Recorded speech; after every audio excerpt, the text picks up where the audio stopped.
नमस्कार, आप देख रहे हैं एबीसी न्यूज और मैं हूं आपके साथ फैजल हाशमी। विश्व युद्ध 2 के बाद से अगर आप लोग पूछें कि वो कौन सा ऐसा देश है दुनिया में जिसने बाकी देशों पर सबसे ज्यादा हमले किए हैं, तो उसमें अमेरिका का नाम सबसे ऊपर निकल कर आएगा।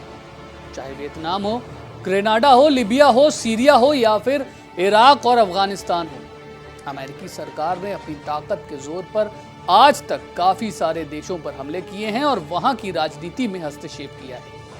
जून 2025 में ईरान के न्यूक्लियर पावर प्लांट को तबाह करने के लिए भी अमेरिकी B-2 बॉम्बर वहां हमला कर चुके हैं और अब ऐसी खबरें निकलकर सामने आ रही हैं कि साउथ अमेरिका में भी एक ऐसा देश मौजूद है जो डोनाल्ड ट्रंप के निशाने पर है और उसकी वजह से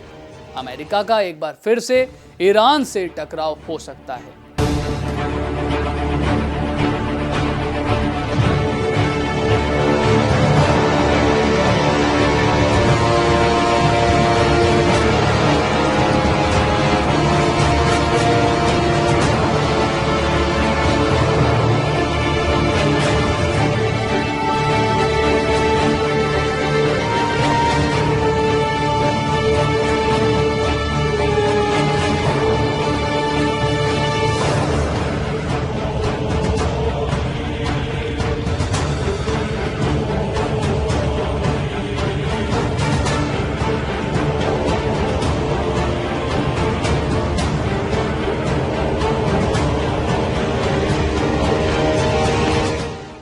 सबसे पहले ये बात समझना बहुत जरूरी है कि अमेरिका और साउथ अमेरिका में मौजूद देश वेनेजुएला के बीच ये टकराव अचानक पैदा नहीं हुआ, बल्कि ये तो कई सालों से बनती जा रही वो कहानी है जिसमें राजनीति, सत्ता संघर्ष, तेल की राजनीति, भू राजनीतिक दबाव और अंतर्राष्ट्रीय शक्ति संतुलन सब एक साथ मिलकर शामिल है। अमेरिका लंबे समय से वेनेजुएला की सरकार पर आरोप लगाता रहा है कि वहां लोकतांत्रिक व्यवस्था को कमजोर किया जा रहा है, विपक्ष को दबाया जा रहा है और सत्ता एक सीमित राजनीतिक समूह के हाथों में सिमटी हुई है। ट्रंप प्रशासन ने तो वेनेजुएला के राष्ट्रपति निकोलस मेडुरो की सरकार को बार बार अवैध और नशा तस्करी, आतंकवादी गतिविधियों में शामिल तक बताया और ऐसा दावा करते हुए अमेरिका ने वहां के तेल टैंकरों को जब्त कर लिया। आर्थिक रूप से संघर्ष झेल रहे इस देश के लिए तेल ही उसकी सबसे बड़ी ताकत है, लेकिन अमेरिका की नजर में यही तेल उसकी नीति और सुरक्षा रणनीति के लिए चुनौती बन जाता है। अमेरिका ने कई मौकों पर यह कहा है कि वेनेजुएला की सरकार अपने तेल व्यापार का इस्तेमाल राजनीतिक दबाव और गलत गतिविधियों को सहारा देने के लिए करती है। इसलिए इन्हीं आरोपों के चलते अमेरिका ने यहाँ पर अलग अलग समय पर कड़े प्रतिबंध लगाए, कई कंपनियों पर पाबंदियां लगाई और तेल से जुड़ी गतिविधियों की निगरानी भी बढ़ाई। निकोलस मेडुरो के शासन वाले इस देश को घुटनों पर लाने के लिए अमेरिका ने इस रीजन में अपनी सैन्य ताकत को भी मजबूत किया है, जिसकी तस्वीरें बेहद गंभीर हैं। हाल ही में कैरेबियन सागर में अमेरिकी नौसेना का फ्लीट, एयरफोर्स के लड़ाकू विमान और स्पेशल ऑपरेशंस ट्रूप्स की तैनाती बढ़ा दी गई है और केवल इतना ही नहीं, राष्ट्रपति ट्रंप ने समुद्री इलाकों को भी बंद क्षेत्र घोषित किया है, जिसमें उन्होंने कहा है कि वहां किसी भी अतिरेक को बिल्कुल भी सहन नहीं किया जाएगा।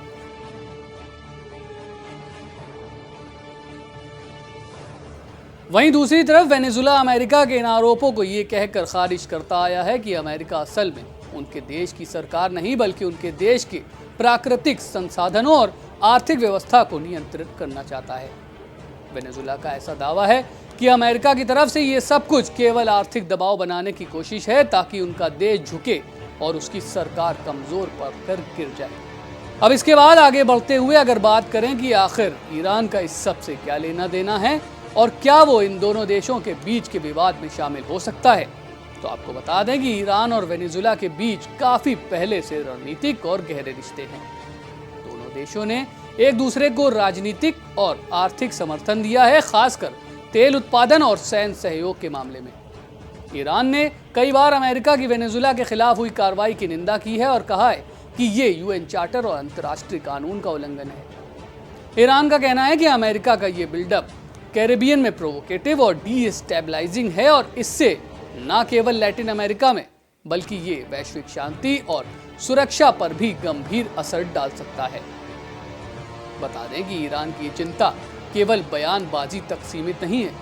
अगर अमेरिका सीधे तौर पर वेनेजुला के खिलाफ बड़ा सैन्य अभियान शुरू करता है तो ईरान राजनीतिक और कूटनीतिक रूप से इस स्थिति में न केवल वेनेजुला का समर्थन कर सकता है बल्कि संभवतः यूनाइटेड नेशंस और अन्य वैश्विक फोरम्स पर इसका विरोध भी कर सकता है, जिससे अमेरिका को अलग तरह के अंतर्राष्ट्रीय दबाव का सामना करना पड़ेगा। अंतर्राष्ट्रीय विशेषज्ञ मानते हैं कि जब कोई एक देश किसी दूसरे देश की मदद के लिए अपनी सेना वहां उतार देता है तो इससे ये संदेश मिलता है कि वो देश मिलिट्री के लिहाज से सक्षम हो चुका है।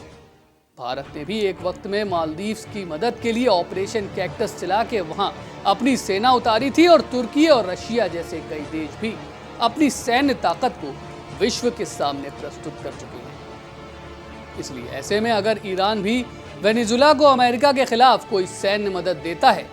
तो इससे न सिर्फ दुनिया में ये संदेश जाएगा कि उसकी सेना मजबूत बन चुकी है, बल्कि ये भी संदेश जाएगा कि ईरान अमेरिका से अपना बदला ले रहा है, जैसा कि अमेरिका ने इजराइल की मदद करके उसके खिलाफ कार्रवाई करके किया था। इस पेशकश में फिलहाल इतना ही। जल्द हाजिर होंगे। आप देखते रहिए ABC न्यूज़।